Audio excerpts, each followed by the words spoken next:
அஸ்ஸலாமு அலைக்கும். கண்ணியத்துக்குரியவர்களே, திக்ர் செய்வதனால் அல்லாஹ் தஆலா எப்படி ஒரு மகத்தான நன்மையை தருகிறான் என்று பாருங்கள். எப்படி ஒரு அந்தஸ்தை உயர்த்துகிறான் என்று பாருங்கள். அல்லாஹ்வுடைய தூதர் ஸல்லல்லாஹு அலைஹி வஸல்லம் அவர்கள் கூறினார்கள், நிச்சயமாக அல்லாஹ் சிலரை மறுமை நாளில் உயிர்ப்பிக்கிறான். அவர்களின் முகங்கள் ஒளியால் பிரகாசிக்கும். மேலும் அவர்கள் முத்துகளால் ஆன பிரசங்க மேடைகளில் இருப்பார்கள்.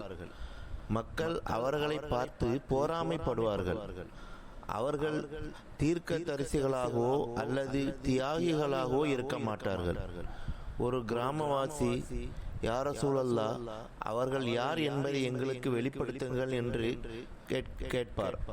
அதற்கு அல்லாஹ்வுடைய தூதர் ஸல்லல்லாஹு அலைஹி வஸல்லம் அவர்கள் கூறினார்கள், அவர்கள் அல்லாஹ்வுக்காக ஒருவரை ஒருவர் நேசித்தவர்கள்.